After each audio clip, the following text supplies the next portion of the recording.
Le journal Patrick Cohen.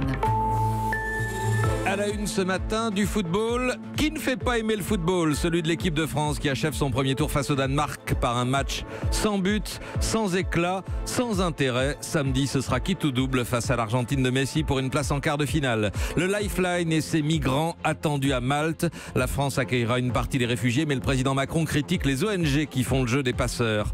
À Angoulême, la femme de 34 ans, poignardée par son ex-mari et qui lutte contre la mort, a reçu la visite de la secrétaire d'État Marlène Schiappa, notre invitée dans un quart d'heure. La victime avait subi des violences conjugales pendant des années. Pas de trêve à la SNCF pour les grands départs de juillet. CGT et Sudrail appellent à cesser le travail les vendredis 6 et samedi 7. Dans ce journal, une nouvelle crise à Air France sur le choix du futur PDG, nous dira Daniel Fortin. Et puis on va vous faire découvrir un métier fascinant, celui de biographe hospitalier. Ils sont une dizaine en France à se rendre au chevet de personnes en fin de vie pour recueillir et écrire l'histoire de leur vie. Ce sera donc l'Argentine, mais non, Messi. Et ça s'est joué in extremis hier soir à la 86e minute du match des Argentins contre le Nigeria. But de Roro qui fait 2-1 pour les hommes de Lionel Messi et qui les envoie en 8e de finale samedi à Kazan contre la France.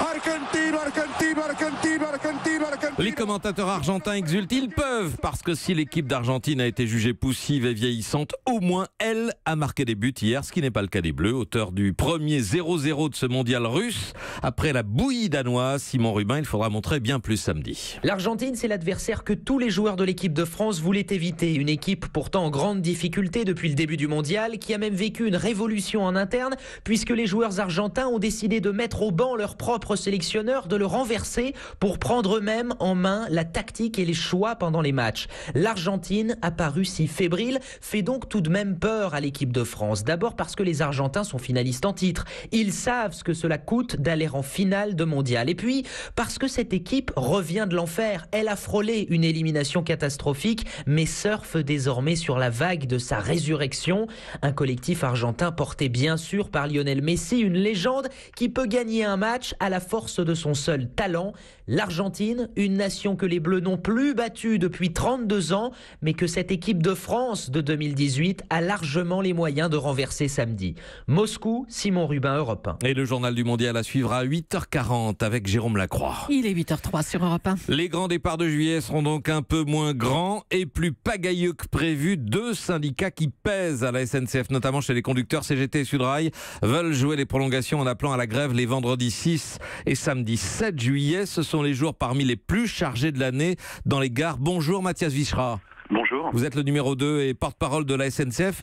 Qu'est-ce qu'on peut dire aux usagers ce matin? Est-ce qu'il y aura forcément des annulations sur des trains déjà réservés? Alors, ce que l'on peut dire, c'est que nous, on a un double engagement que l'on souhaite prendre. C'est, malgré les jours de grève, d'avoir un haut niveau de service. Et on le prouve encore aujourd'hui avec plus de 80% des TGV qui roulent alors qu'on avait 13% de TGV au début de la grève. Et le deuxième engagement, c'est d'avoir un traitement personnalisé de chaque réservation avec des SMS et des mails qui pourront être faits pour ajuster s'il y avait des soucis. Qui arriveront combien de jours avant l'échéance? 5 jours comme c'était le cas au début de la grève? Voilà, c'est à peu près ça. On est en train d'ajuster là dans les jours qui viennent les éléments de trafic et donc on pourra effectivement à partir de 5-6 jours avant commencer à donner les éléments. Ce qu'il faut rappeler quand même, c'est que 75% des Français, un sondage d'IFOP est sorti, sont hostiles à la prolongation du conflit et que c'est vrai évidemment décalé de faire ça pendant l'été alors qu'aucune décision ni sur la branche ni sur l'entreprise n'interviendront au cours de l'été. Donc surveillez ces mails, ces SMS, ces notifications en début de semaine prochaine pour ceux qui ont prévu de partir vendredi et samedi en 8 au moment des grands départs de juillet. Exactement. Merci Mathias Vichra, vous êtes le numéro 2 et porte-parole de la SNCF. Aujourd'hui, je le rappelle, commence le dernier épisode de grève unitaire. La compagnie prévoit 4 TGV sur 5, 3 intercités ou TER sur 5 et 2 transiliens sur 3. Les transports encore avec la crise à nouveau chez Air France KLM. Daniel Fortin, cette fois ce ne sont pas les pilotes qui font grève, mais les actionnaires qui se déchirent sur le choix du nouveau PDG. Oui, alors normalement cette question devait être tranchée aujourd'hui lors d'un conseil d'administration avec la proposition d'un nom, le français Philippe Capron, pour prendre la tête de la holding qui chapeaute les deux compagnies. Le problème, c'est que les Néerlandais de KLM ont dit non, ça n'est pas l'homme lui-même qu'ils rejettent, mais la structure même de la gouvernance du groupe qui, selon eux, fait la part trop belle aux intérêts français. Mais que veulent-ils obtenir les Néerlandais ? Eh bien, tout simplement un rôle à la hauteur de leur participation à l'alliance qu'ils forment avec Air France.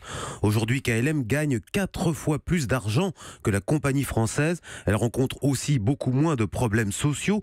Donc les Néerlandais réclament d'être les véritables co-gérants d'un groupe à égalité avec les Français. Pour cela, ils demandent de dissocier les postes de PDG de la holding et celui de PDG de la compagnie Air France, qui étaient jusqu'ici réunis et donnaient aux Français une prééminence dans l'alliance. Ils ont apparemment obtenu gain de cause. Les deux postes vont bien être séparés selon un schéma qui sera présenté aujourd'hui au Conseil d'Air France KLM. Donc ce n'est plus un patron mais deux qu'il va falloir recruter. Paris a dû reculer et c'est un vrai camouflet pour l'État actionnaire. Daniel Fortin de la rédaction des Échos, merci. La France sera l'un des 6 pays européens qui accueillera les 233 migrants du Lifeline, ce navire humanitaire qui va accoster à Malte. Annonce d'Emmanuel Macron depuis Rome où il venait de rencontrer le pape François, mais le président français a sévèrement critiqué l'ONG allemande qui a affrété le bateau, accusé de faire le jeu des passeurs. Théo Manval. Le navire Lifeline s'est-il approché trop près des côtes libyennes? A-t-il coupé ses radars pour échapper aux gardes-côtes lors de son opération de sauvetage? C'est en tout cas ce que semble lui reprocher Emmanuel Macron. L'ONG allemande a fait le jeu des passeurs. On ne peut pas accepter une situation où au nom de l'humanitaire, il n'y a plus aucun contrôle, dit-il, parlant même de cynisme. Des déclarations qui suscitent la colère sur le bateau qui n'a toujours pas reçu le feu vert des autorités maltaises pour pouvoir entrer dans un port. Le porte-parole de l'équipage, Axel Steyer. On a totalement respecté le droit international. La seule règle qu'on a enfreint, c'est d'empêcher qu'on ramène ces gens en Libye où ils risquent la torture, le viol et la prison. Si la question, c'est qui fait le jeu des passeurs, les passeurs seront toujours là tant qu'il n'y aura pas de moyen légal pour ces réfugiés d'arriver dans un endroit sûr. Après déjà une semaine en mer, les 233 migrants à bord attendent donc toujours de pouvoir débarquer sur l'île de Malte. Ils devraient ensuite être répartis dans 6 pays, dont la France, qui accueillera quelques dizaines d'individus, selon l'Élysée. Théo Manval. Et voici maintenant une femme parmi tant d'autres, une femme victime de violences conjugales pendant des années, mais qui depuis le week-end dernier lutte contre la mort au CHU de Poitiers. Son agresseur est son ex-mari, un homme qui devait être expulsé vers l'Algérie. Il avait été placé en centre de rétention, mais il a été libéré quelques jours avant le drame en bénéficiant d'un vice de procédure. Très vive émotion à Angoulême. Stéphane Place. Une battante, une maman qui se démène pour le bien-être de ses 3 enfants. Ouria était venue participer régulièrement aux différents ateliers du centre social de la Grand Fond, implanté ici au pied des immeubles dans ce quartier populaire d'Angoulême. Le directeur de la structure, Christophe Montero, se souvient très bien de cette femme dont il avait perçu la peur qui l'habitait en permanence. J'apprends qu'elle veut divorcer, mais je sens quand même une certaine détresse, une certaine peur de l'entourage familial. Et moi, je lui dis, écoute, moi, ce qui est important, c'est qu'ici, tu dois être sécure, je ferai en sorte que tu sois sécure et que tu dois venir faire des choses, continuer à participer aux activités. Et à côté, en parallèle, je l'aide à remplir un dossier pour avoir un appartement. Les coups physiques, je peux présumer, mais je vois pas, j'observe rien. Mais ce qui est sûr, c'est que je la sens apeurée. Je ne sais pas tout ce qui se passe à la maison. Elle a jamais verbalisé, mais je sens vraiment qu'elle veut fuir, qu'elle veut son indépendance. En plus, elle avait eu, elle, une carte de séjour, que lui, il n'a pas eu. Oui, malheureusement, je suis pas surpris. Et j'aimerais le dire contraire. Mais oui, je suis pas surpris. Prise en charge dans le cadre du protocole violence conjugale, depuis bientôt 1 an, cette mère de famille bénéficiait d'un logement mis à disposition par les services sociaux. Des équipes aujourd'hui sous le choc, tout comme les autres femmes accueillies dans ce cadre. Angoulême, Stéphane Place, Europe 1. Et la secrétaire d'État à l'égalité Marlène Schiappa est allée rendre visite à Ouria hier à l'hôpital.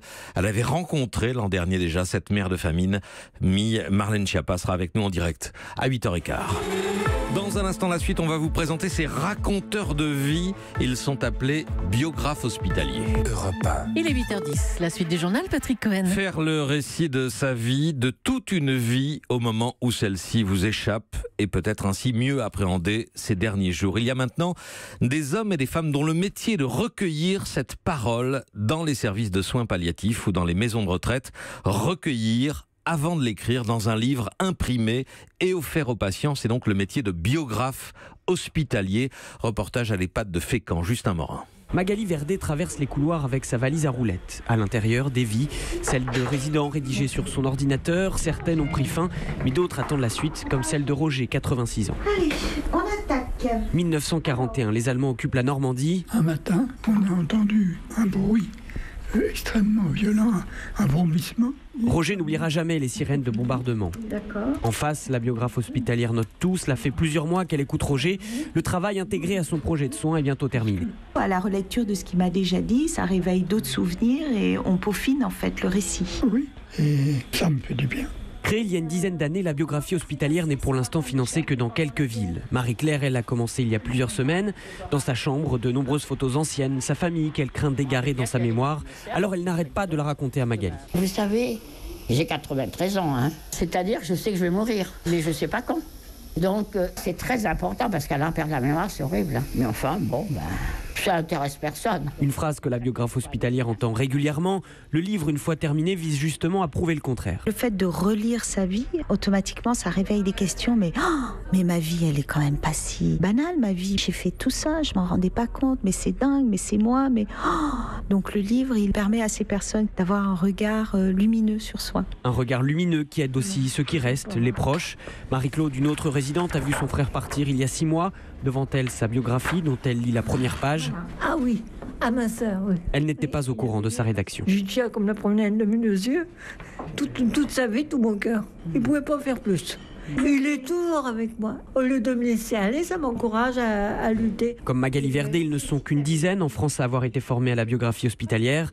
Leur but, répandre ce métier et le soulagement qu'il procure. Reportage de Justin Morin pour Europe 1. Et à l'origine, il y a une association Passeurs de mots avec une adresse passeur-de-mots au pluriel.com.